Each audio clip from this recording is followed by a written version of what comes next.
Приветствую тебя, уважаемый зритель. Это продолжение видео об игре Нозгот, в котором я пытаюсь давать полезные советы новичкам. Настала очередь поговорить о людях. Людьми играть сложнее, чем вампирами, это факт.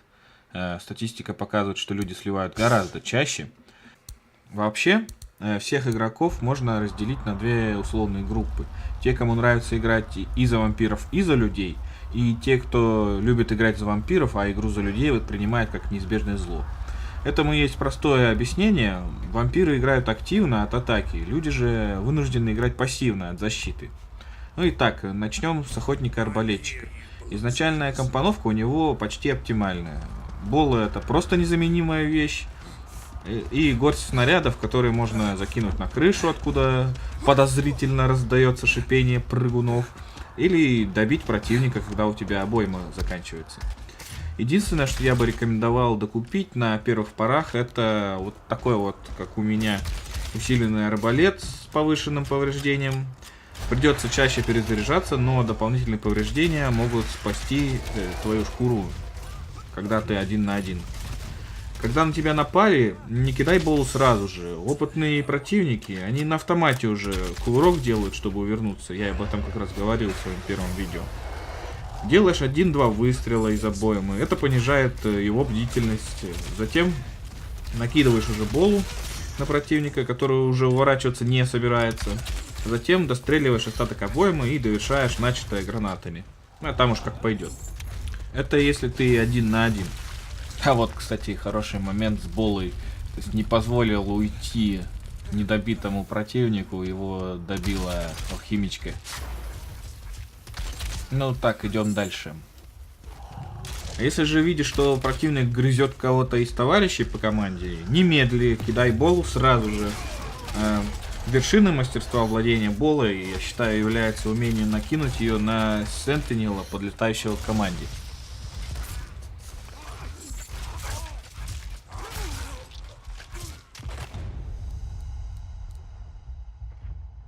Переходим к скауту-лучнику. Чтобы им более-менее успешно играть, нужно быть хедшотером, таким, иметь хорошую меткость и много FPS. Если вы про в каком-нибудь Counter-Strike, то пробуйте. Если это не про вас, выбирайте другой класс. Лично я играю скаутом отвратительно.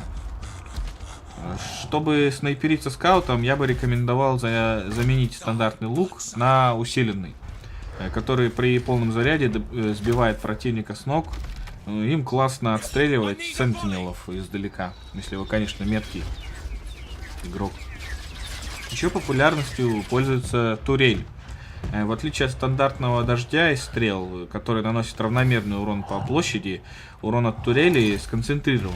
Проще говоря, противник, находящийся непосредственно рядом с турелью, огребает просто не по-детски. По тактике особо не могу ничего сказать. Тут, если противник вдалеке, то снайперишь со второй кнопкой. Если уже подобрался непосредственно к команде, то используешь все остальные свои умения. Алхимик. Что-то я отреспаунился как-то далековато. Придется пробежаться тут немножко. Алхимик, на мой взгляд, оптимальный вариант для новичка, либо для человека, который воспринимает игру за людей как неизбежное зло. Здесь целиться особо не надо, швыряешь гранаты, ставишь огненные стены, главное от команды сильно не отдаляться.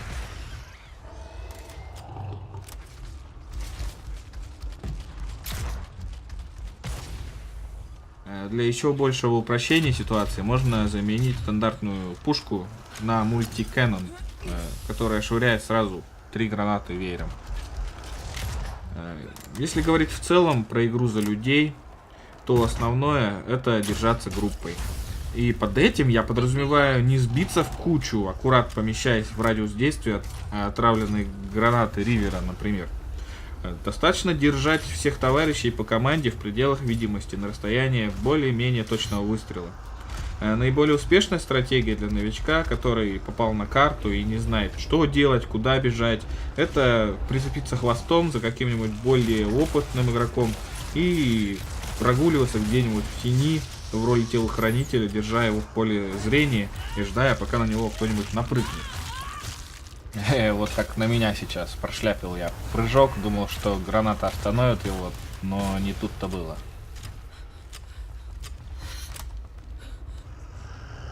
Ага, ну и в конце концов отловил меня как антилопу на водопое. Так, на чем мы там остановились? На том, что проще всего прицепиться за кем-нибудь и бегать следом. Причем желательно цепляться к скауту, так как скаут, когда целится, ни черта не видит, что у него по сторонам творится, потому что угол зрения у него сужается.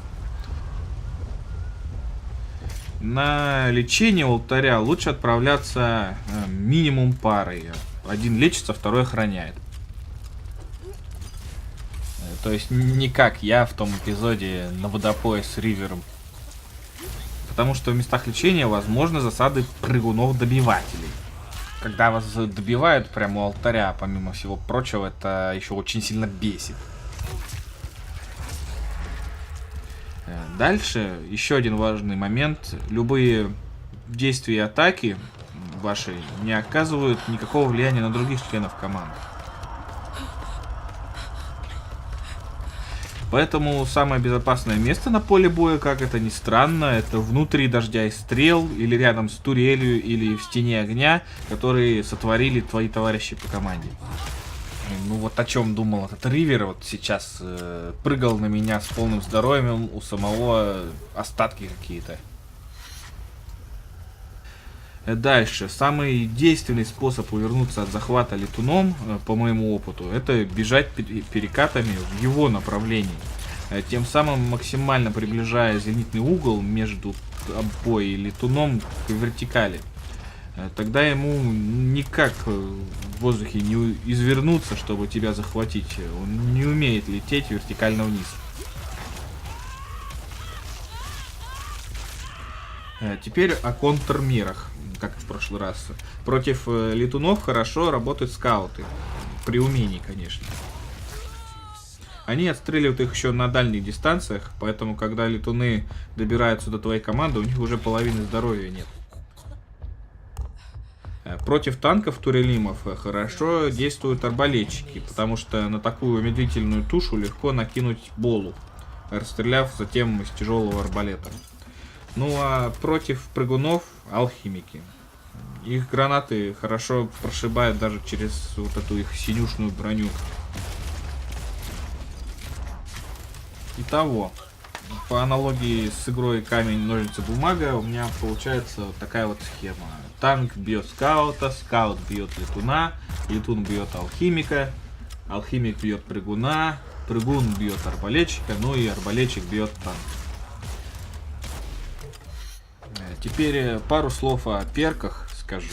Советую не обращать на них внимания вообще, по крайней мере на первых порах. Ну, есть они какие-то там по умолчанию, и есть. Это касается как людей, так и вампиров, в общем-то.